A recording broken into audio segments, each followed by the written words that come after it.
Welcome back, everyone, to our last session of our first VRM Intel live online conference. I was thinking about like takeaways on how to put together a virtual conference and what we learned throughout this process. And one of the things we learned is not everything is going to go smoothly. So I appreciate you guys bearing with us on this. I hope we'll get better at this as time goes on. I just wanted to say before I introduce Scott that I really appreciate you guys supporting this and joining in. It's been fun. I've learned a lot.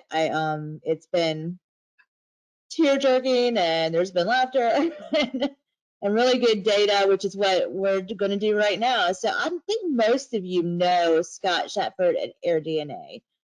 Scott's been around for a while, and Scott actually started as a host, as an Airbnb host, and I think that he's been a valuable part of this industry coming from that host community. And I'm really glad that you're here, Scott. I'm really looking forward to seeing this data. And really understanding how to, what's actionable about data. We've struggled with this at the last data and revenue management conference in terms of, okay, well, that's really cool, but what do I do with it?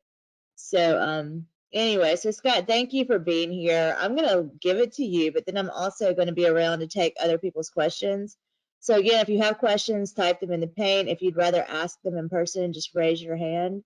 There's a little hand raise thing on the GoToWebinar screen. And again, this will be recorded and we'll share this by Monday. So Scott, thank you for being here. I appreciate it. My pleasure. My first time using this software in a while, so hopefully you can hear me all right. I'm guessing everything is good. Cool. All right. Awesome. Well, everybody, thanks for joining me today, and thanks, Amy, for the invite to be here.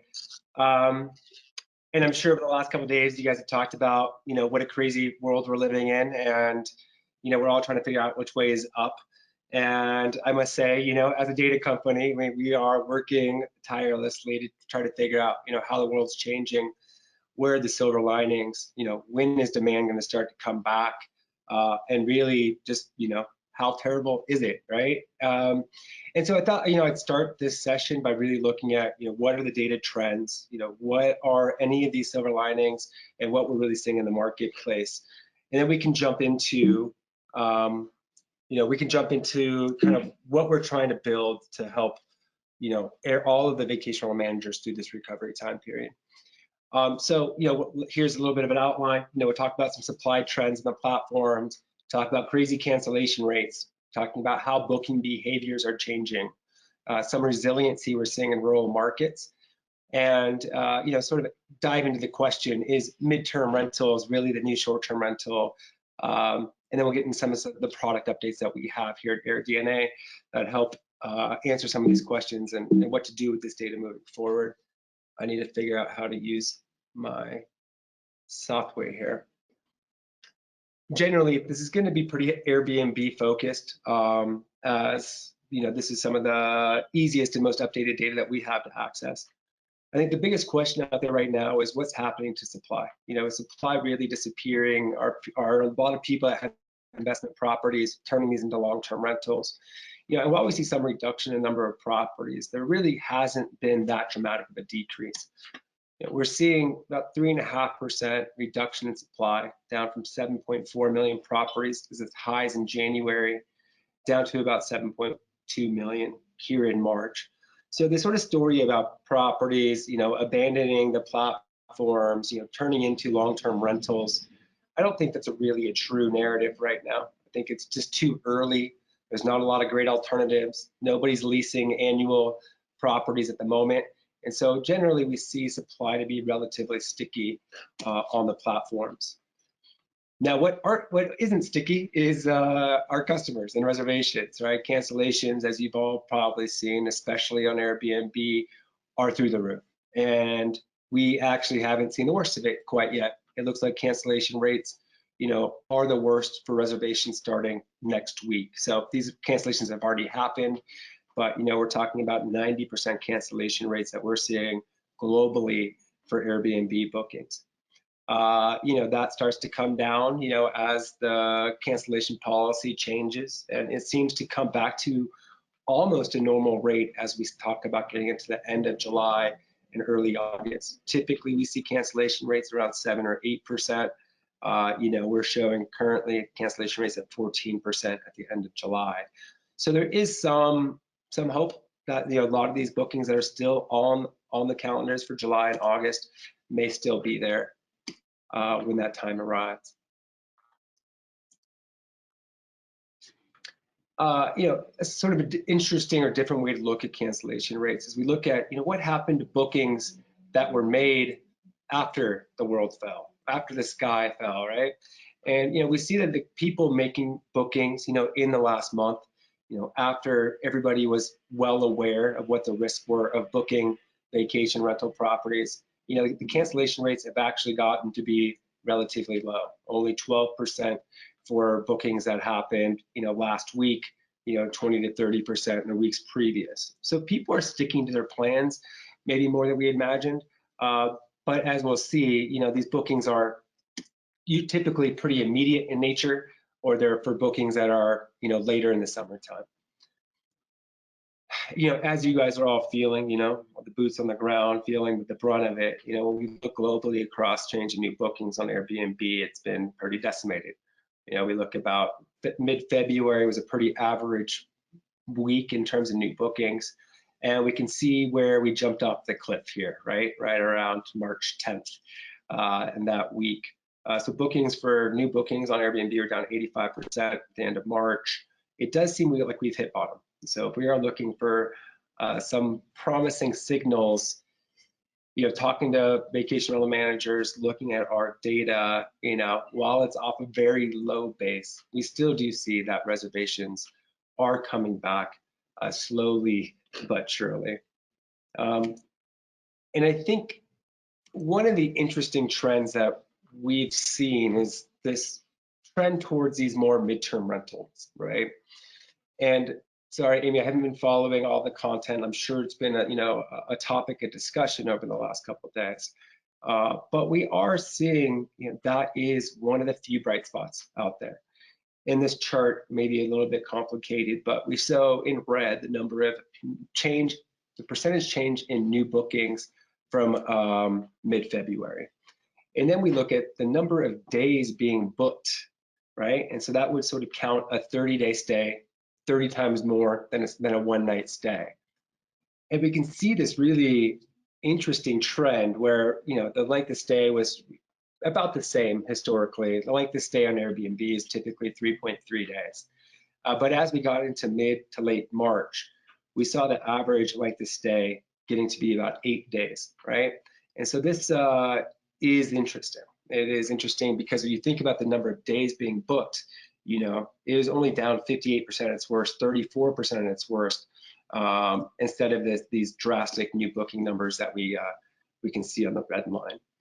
So this is a real phenomenon. It's not just it's not some crazy pivot by Airbnb. It's really Airbnb. I would say, hey, there's not a whole lot of demand out there.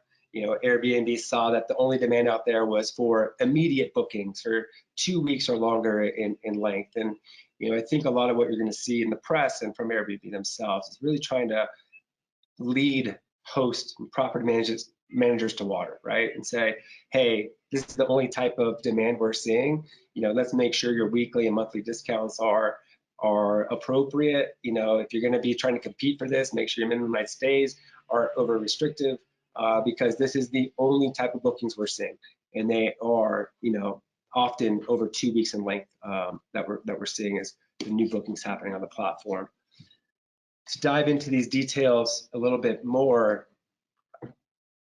I think what we'd like to see here is this is what the booking lead time collapse was. So this is actually like how long in advance, from the reservation, the book date to the reservation start date, how does that look? And typically we see this nice distribution, right? 1 to 7 days is 30%, so this is people arriving in the next week, arriving in the next 2 weeks, 10%. This has been very consistent for a long time. What we saw happen, in mid-March is that Every stay, 75% of stays were immediate stays. I'm checking in this week because I've got to go check on my dad. I've got to go and pick up my son. I got to go do something. And they were very immediate in nature. And we saw a massive shrinking of this sort of mid booking lead time stays, right? 5%, 5%, all the way from these massive numbers. What we did see is, what we do see is that in many ways that this is starting to improve, right? The immediacy of stays is starting to inch back to hopefully normal at some point in time, still far away from that. But what we do see is that there's more bookings happening for over 90 days in the future every single week over the last 4 weeks. That gives us hope, right? That gives us hope that travelers have confidence in booking properties late summertime, that people are starting to get bored at home and trying to dream about what they're going to do when they can finally leave the four walls of their home. And so this is a really interesting trend to continue to monitor over time. Sort of a similar graph when we look at new bookings by length of stay. We can see that the length of stay, for Airbnb specifically, this is 75, 80% of bookings were under 7 days.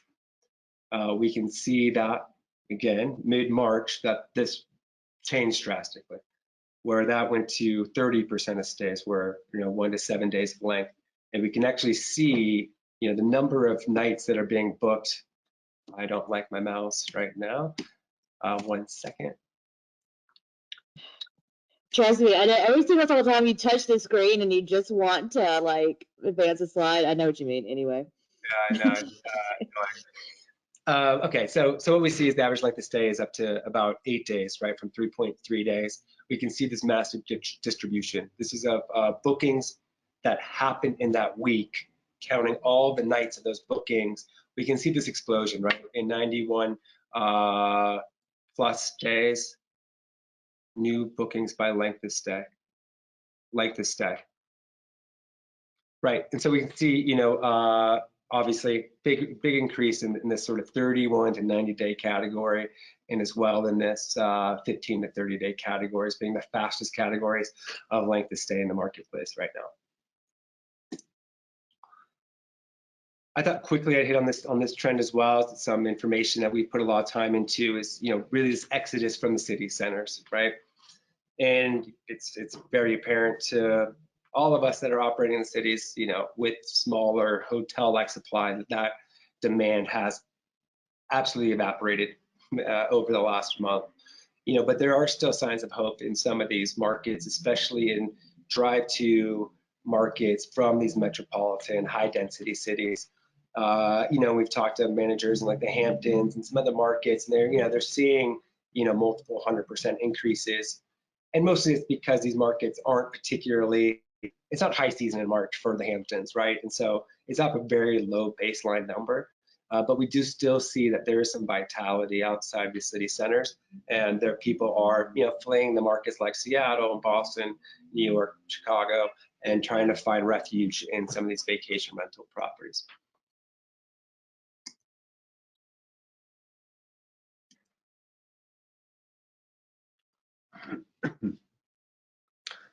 I never liked talking too long without getting questions. Amy, how does this sort of comments or questions work on this? No, I'm fascinated by this data.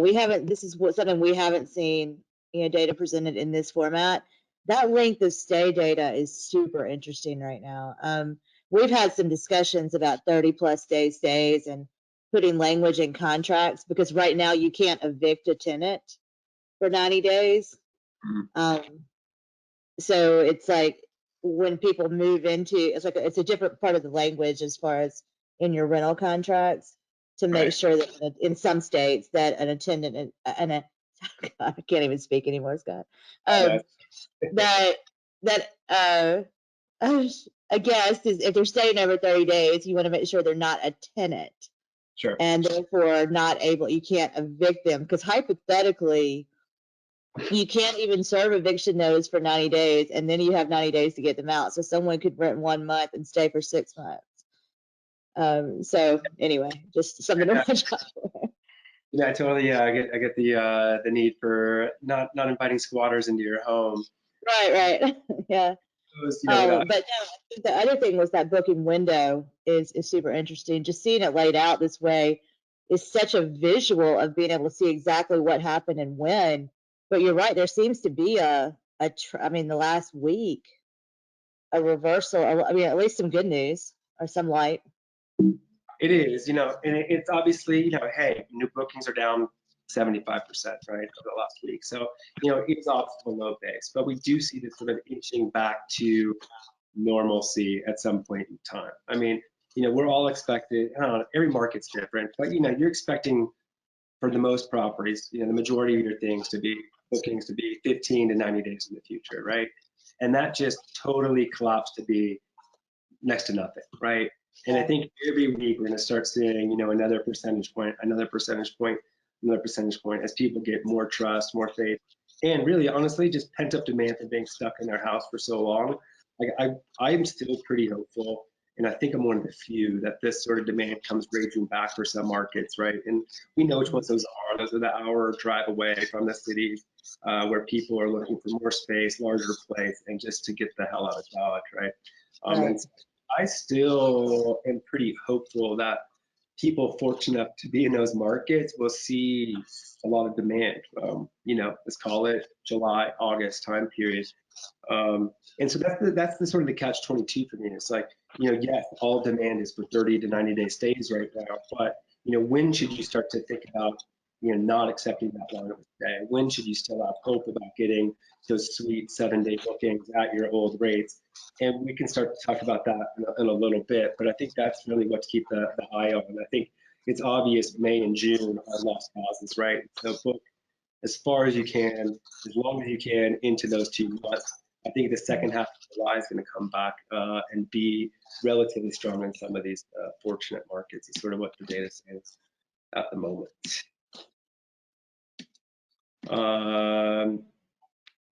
Yeah, and in this chart, I think most people know whether they're in a sort of a springtime destination or not. But I do think it's interesting is that not everybody's going to feel the pain the same way.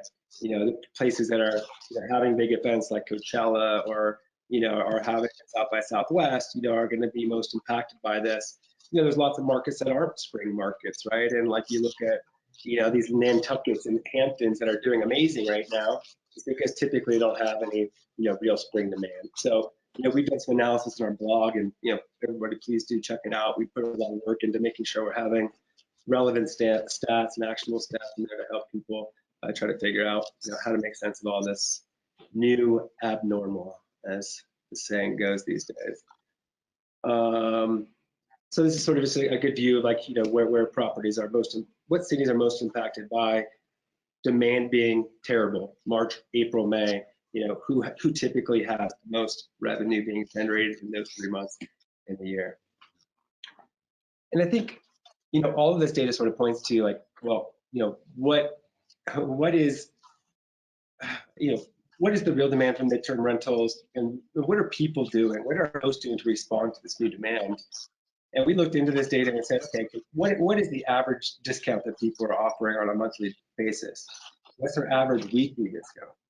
And I was shocked to see the average monthly discount right now is 24% globally, 22% I think in the US. And that just seemed like either people just are sort of asleep at the wheel or aren't like really aware of like the new reality we're in. There is demand, but you've got to get your discount to 60%, 70%, right? I mean, when I'm talking to operators that are getting bookings, I mean, we've got to be above 50% for a monthly discount for the next couple of months. And so it doesn't really seem like the Airbnb host community, maybe the professional property management community is different, is really responding to where the demand is and really trying to actively chase it. We did see that people with no discounts have lower occupancy rates in the U.S. And yeah, the average property that does discount at least 10% on monthly stays has a significantly high occupancy rate. So I think this is definitely one of those settings that people should think long and hard about. Like, what is the appropriate discount for what months? Because like we showed before, it's the majority of demand right now is going to be for these longer term stays, and you got to make it compelling from a price perspective. I'm probably flogging a dead horse there. Amy, have you talked about that so far?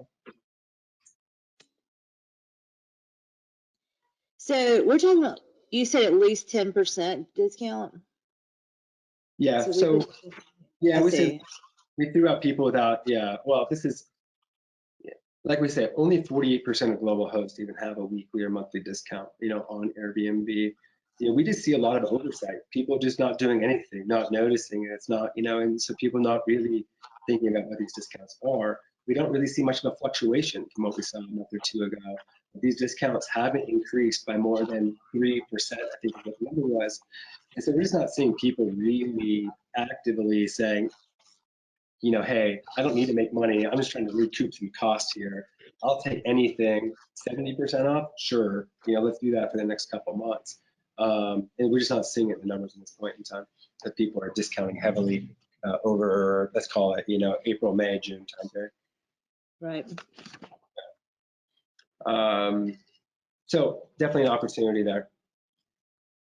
So hey, when we were thinking about what we build as a company, right? I mean, at AirDNA, we've tried to do a lot of things. We've tried to, help people find good investment properties, think about where you get a second home that's going to have a high yield.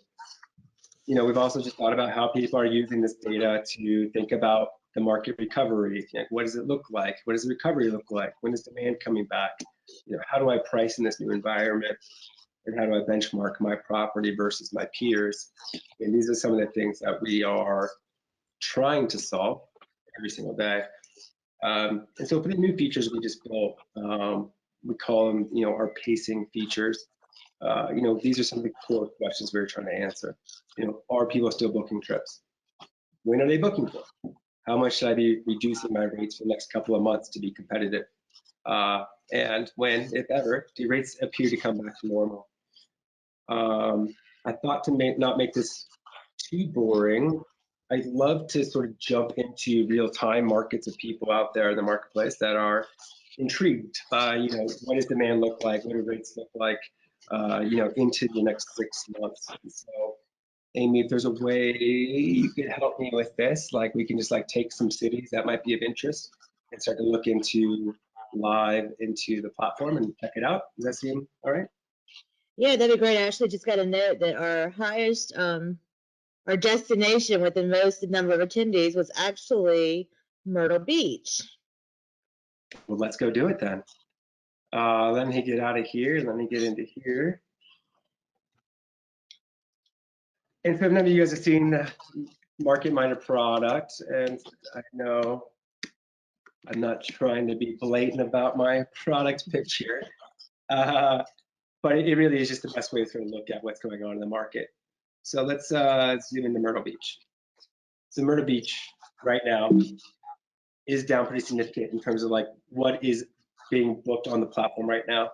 Typically, we saw about 6,000 entire home rentals in Myrtle Beach across VRBO and Airbnb last month. Right now, we're only seeing 2,700 properties that are actively being booked. I want to just zoom into May a little bit, and we're going to say, typically Myrtle Beach is going to have a monster June and July, right? We are not seeing a ton of occupancy for those months, but still looks to be relatively strong.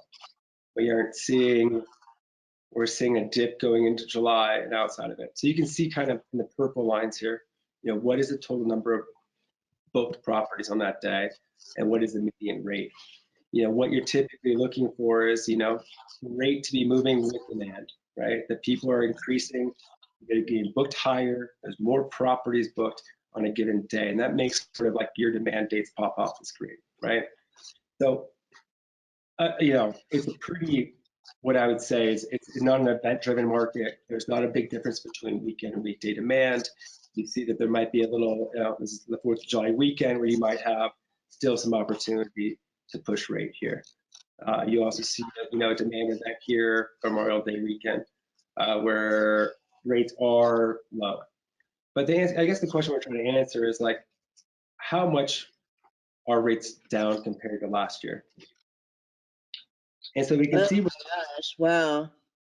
we can see You the would have expected to see so much more, right? yeah, and I don't particularly get it, right?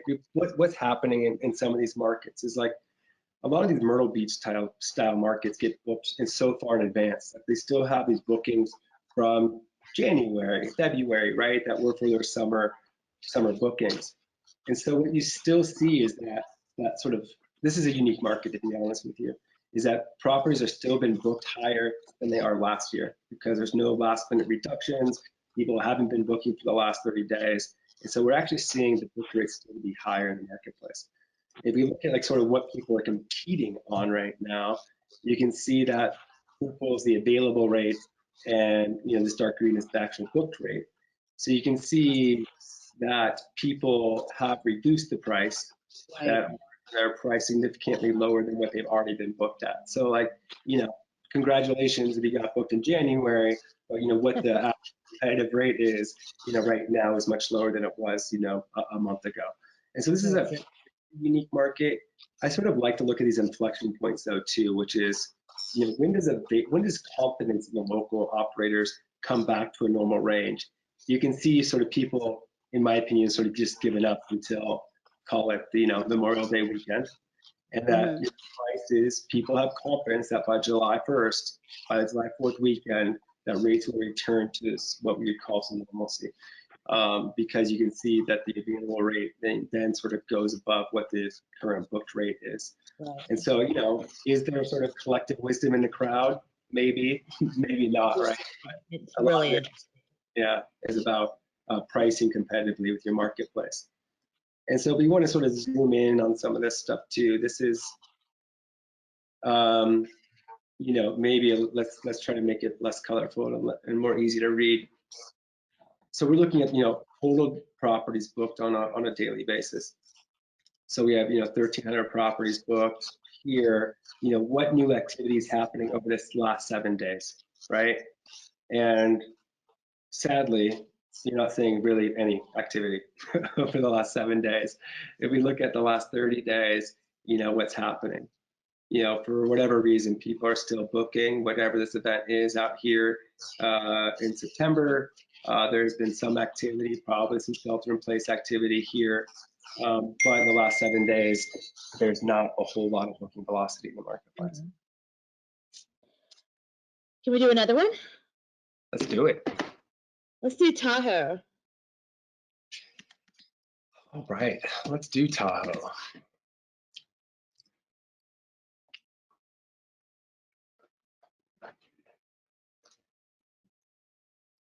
Again, I'm going to zoom into May here, show what it looks like. I mean, I think there's sort of similar markets in some ways, right? I think Lake Tahoe has more of this sort of long weekend crowd. You're going to see Memorial Day popping up. You'll see weekend demand. You'll see July, 4th weekend being your best weekend. And I guess this is Labor Day weekend out here, right? So what you still see is decent occupancy going in July 4th. Probably not what it used to be, but you still see bookings occurring, right? This is out of 1,470 available properties right now.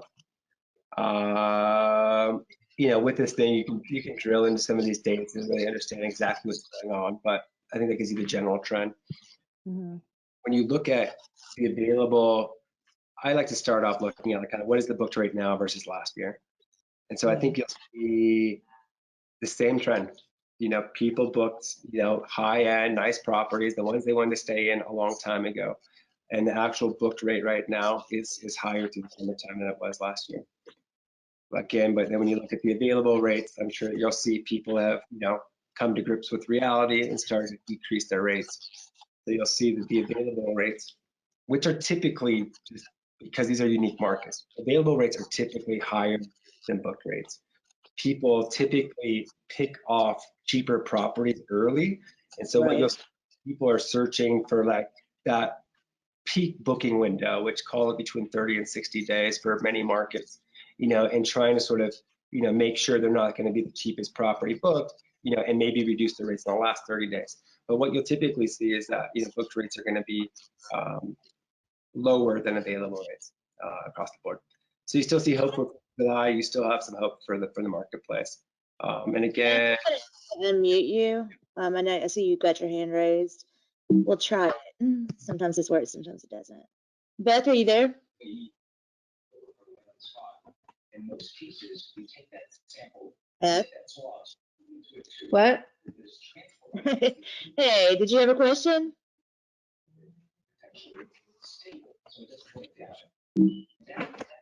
Maybe so. yeah. The other two destinations, just as a heads up, are that people have requested writing in are Panama City and Park City. But this is fascinating. So this, like you talked about that that point where things change in the rate analysis chart. It's easy to see now when you look at multiple destinations, like you said, where consumer confidence really kicks in, and it's pretty similar.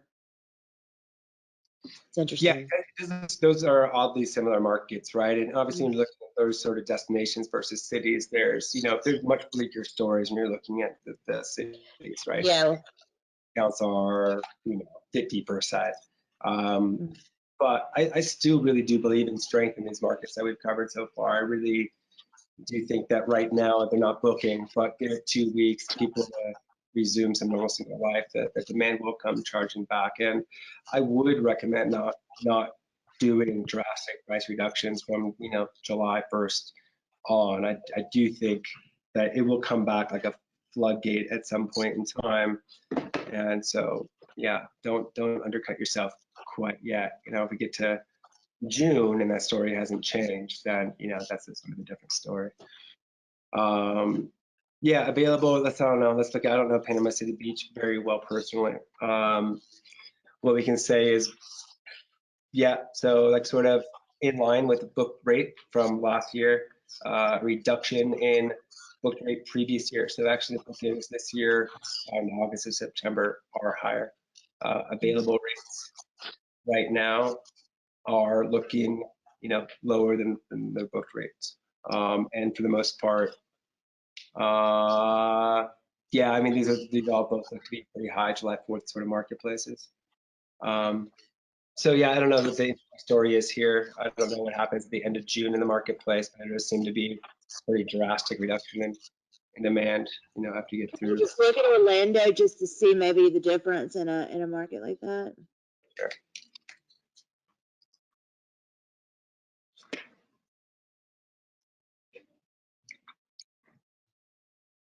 And Orlando is unique in some ways, and it's not really, I'd say, a city.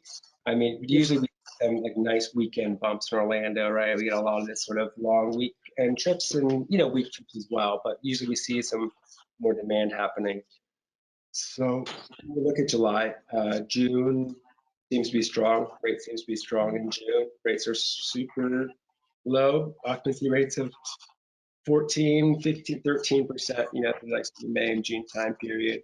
And still, it's a pretty grim story in Orlando, I'd say, right? That's not normal. So when we look at the booked rates versus last year, booked rate previous year, we can see in the next couple months, heavy discount properties in the next couple months. Still some hope here at the end of June where booked rates are higher this year than last year, and then quickly sort of resuming to pretty heavy discounts there. Available rates versus booked rates. Available rates and booked rates are relatively the same. I don't know. You can read the charts as well as I can now. So it's sort of a messy story, I would say, in Orlando. It's saying, to me, people aren't messing with their rates very much. What we see a lot is people that used to have big weekend versus weekday sort of price discrepancy. It's really, hey, nobody's really coming for that Friday to Sunday night stay. And so we just see a lot more flatlining of rates, right? In terms of, not increasing rates for the weekend. Yeah, all right. So I mean, there's a couple of things. Obviously, I'm not going to do a full product demo, but I just want to sort of look about, how we're looking at when demand's coming back, how many properties are being booked in like the last 7 days, right? I think this sort of stuff is interesting. Like, can you see any like spikes in demand? People starting So to, that one is last 30 days and last, oh, I see, last 7 days. right? And so if you look at like, you know, here's a good example. I see, yeah. If you look at like Boston has a marathon that happens, right? And so a lot of what we're trying to do is get signals on, hey, we know the Boston Marathon's a big demand driver. You know, are people booking that yet? Do these consumers have confidence to book it? You know, and if there is, sorry, I'm moving around too much, but I can't see my own thing. Here, let me move this. All right, so on that Sunday, you know, 334 properties are booked in Boston. That's not a ton, but it is what it is. It's your last weekend of the year. You know, 13 people have booked that in the last 7 days. So is that good? Is that bad? It's pretty bad, right? Let's be honest, right? But where I'm going to be looking, if I'm looking for signs of life, and are people going to be looking for July, you know, coming in to check what people have been booking in the last 7 days. As demand recovers, it'll be interesting to see, you know, how it recovers, how far in the future it is. That'd be a good sort of signal on sort of when to think about increasing rate.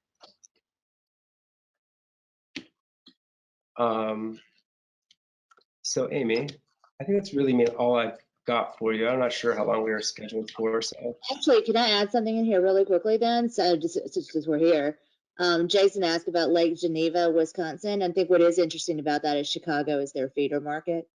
So when you look at some place that's got a feeder market that is an urban area,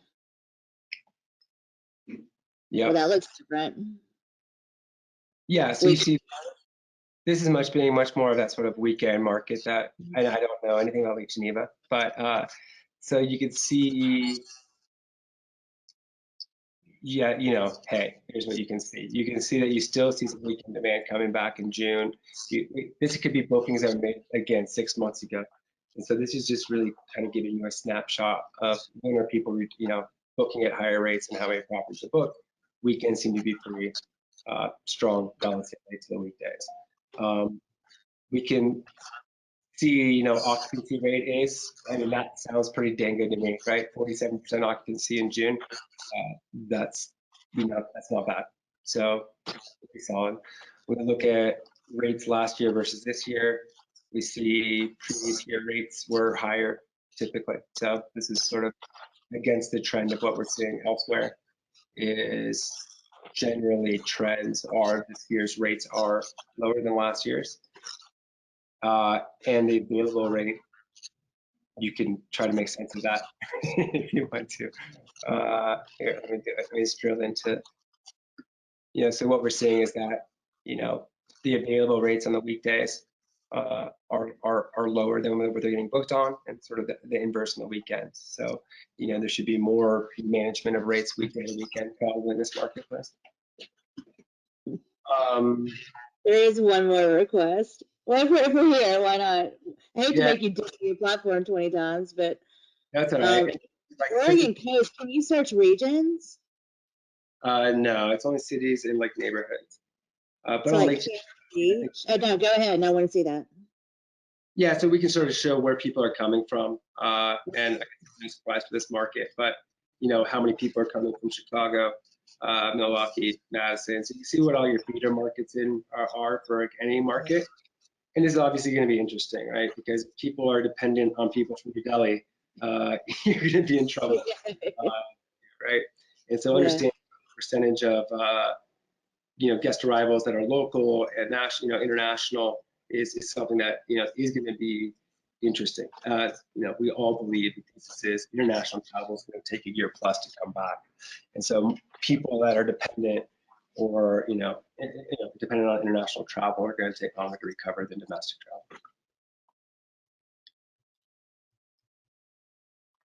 travel. Was there one more city you wanted to do, Amy, while we're here? Cannon Beach, Oregon. I have Cannon. Yep. It's 2 words. There you go. All right. So You know, pretty small market, right? We're talking about 113 rentals here. It looks like, you know, you still got some decent. It's hard for me to talk intelligently about this market. I'm not really sure about the location, but what we're showing is 50% occupancy. Summer doesn't seem to be booking up. It seems to be mostly immediate travel. Right. A lot of sort of people escaping the cities and staying there right now, but you know, aren't booking the summer getaways quite yet. We look at rate, pretty interesting story. You know, people have significantly reduced their rates across the market from what they were potentially booked at before the coronavirus situation happened. It was probably one of the more telling markets, so we should know more about it. But where the available rate now is 190 and the booked rate is 430. So this is an interesting one to look at. And you can sort of see booked rate this year versus last year. It's interesting. So I think, yeah, this, you can you can see what I can see. Are I'm people? gonna make you do one more, and then I will make you stop. I'll let you stop. You have to promise this time. I know, Park City. I promise. I promise. You put me in front of charts like this, it's all day.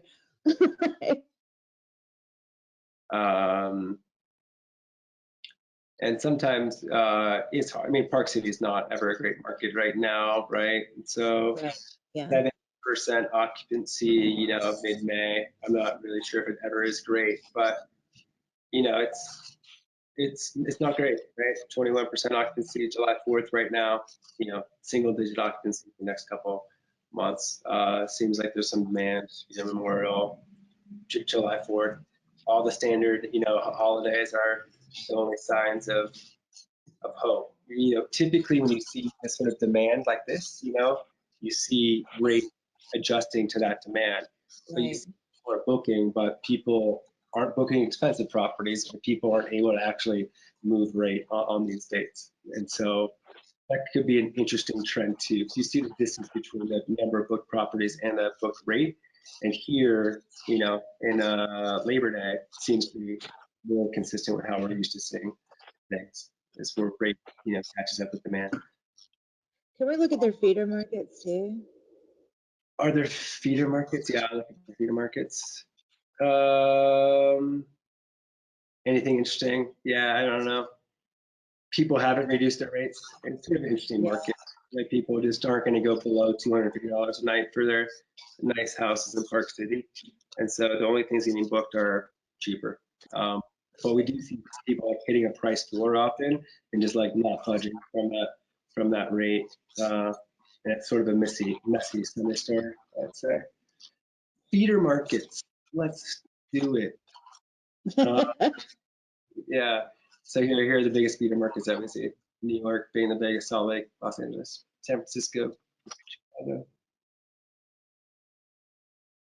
So they could take a hit with these urban markets being, this is not really drive to for the most part. What is that? I guess, is LA drive to? Is what up there? Yeah, I'm no, just trying to think sense wise. yeah, it's an interesting concept. Of course, that happens.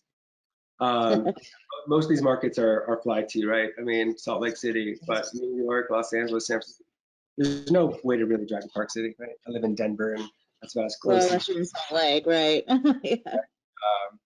And so that could be hurting, yeah, Park City a lot more than some of these other destinations.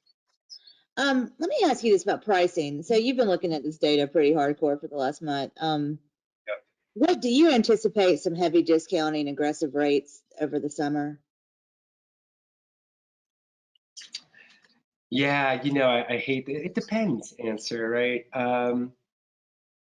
From the markets that we looked at, I think the markets that your audience is mostly based in, I still have confidence, and maybe I'm foolish and naive, but I really do feel like this could be that V-shaped recovery they talk about.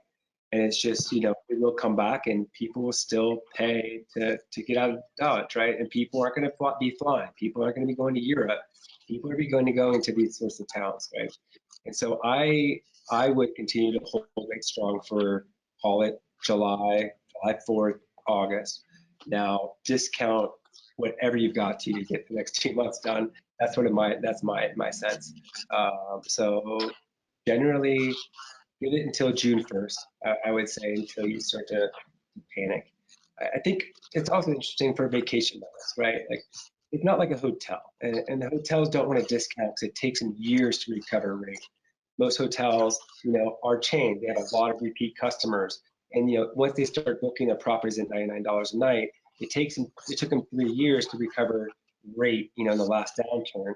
Vacation rentals don't really have that issue, right? If you get one person that books for $200 a night, next person books for $800 a night, they don't know. They're not going to book the same date in the next year very often, right? And so, there's no real risk in my mind in discounting heavily because it doesn't really impact the way you can recover rate in the future, right? Does that make sense? Yeah, it does. I think that going back to your point on the markets, some markets are going to be more aggressive than others because there won't be a long-term consequence to it. I think what's going to be really super interesting is the fact that we're not doing everything as the United States of America, this time, that people are going to reopen at different rates. There will be some destinations that remain closed while others are open. So, it's more like some of those things are going to need to be factored in on revenue management. For instance, if Summit County remains closed while the other Colorado counties open, that would affect things in Colorado. If Panama City keeps its beaches closed but Destin is open, things get very different.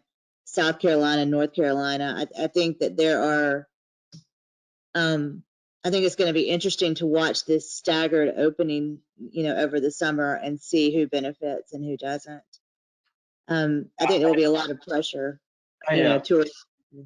That's the hard part, right? It's just most of it's out of our control, right? And there's very few things that are in our control right now. And the things that are, they seem a bit, on the margin, or like, there's not a whole lot you can do to drive demand or price your way into getting a booking right now. But I think this is something, I think the data shows that the bottom is behind us. The demand will come back. It will come back in the next 30 days. We'll start seeing some things happening.